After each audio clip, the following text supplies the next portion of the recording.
நண்பா, இந்த வீடியோவில் நம்ம டிஸ்கஸ் பண்ண போகிறோம்னு பார்த்தீங்கன்னா, நம்ம SK26 படத்தை பற்றி இப்போ ஒரு வேறு லெவல் அப்டேட் கிடச்சிருக்கு.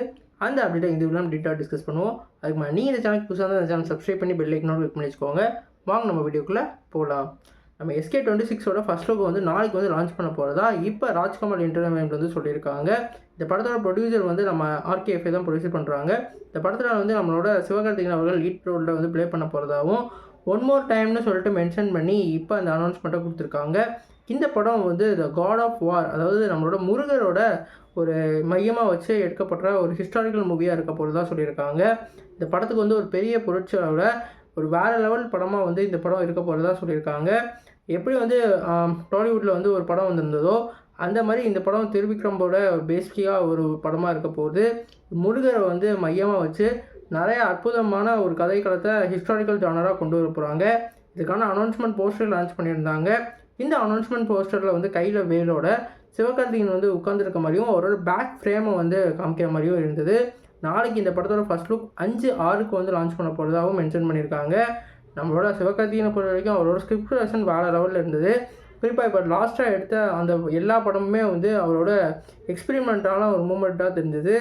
நம்ம அமரன்லேருந்து பார்த்திங்கன்னா அந்த படத்தில் வந்து ஒரு ஆர்மி பேக் ஸ்டாப் வந்து அவர் எடுத்திருப்பார்.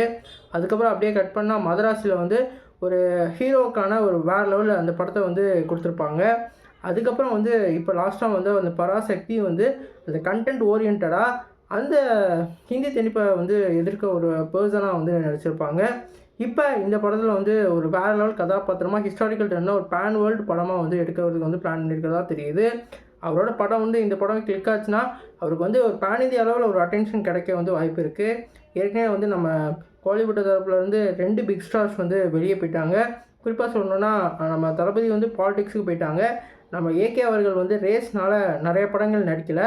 அதுவும் அஃபீஷியலாக வெளியே போகிறதுக்கான ஒரு அறிகுறி தான். ஆனால் அந்த வெற்றிடத்தை வந்து இவர் வந்து நிரப்புவாரான்னு சொல்லி நம்ம முதல்ல நம்மளோட அமரன் படம் ரிலீஸ் ஆகலாம் சொல்லிக்கிட்டு இருந்தோம். அதுக்கப்புறம் வந்து அவருக்கான அங்கீகாரம் அப்படியே கிடைக்கல. 300 கோடியிலேருந்து அடுத்த படம் ஃபுல்லாக 100 கோடி தான் கலெக்ட் பண்ணுச்சு. இப்போ பராசக்திக்கு வந்து நிறையா கலவையான விமர்சனம் கிடைச்சனாலையும் அதே மாதிரி அவங்க செஞ்ச அந்த டேட்டோட இஷ்யூனாலையும் வந்து அந்த படத்தோட கலெக்ஷன் அடி வாங்குச்சு. இந்த படத்துக்கு அந்த மாதிரிலாம் இல்லாமல் ஒரு நல்ல படத்தை நல்ல தரமான ஒரு படமாக அமரன் மாதிரி இங்கே வந்து கொடுத்தா நல்லாயிருக்கும். நீங்கள் சொல்லுங்கள் ஃப்ரெண்ட்ஸ், இந்த படத்துக்கு நீங்கள் எவ்வளோ வெயிட் பண்ணுறீங்க? நாளைக்கு இந்த படத்தோட ஃபஸ்ட் லுக்கு எவ்வளோ ஆர்வமாக வெயிட் பண்ணுறீங்க? கமெண்ட் பாக்ஸில் கமெண்ட் பண்ணுங்கள். புதுசாக தான் சப்ஸ்கிரைப் பண்ணுங்கள். நன்றி.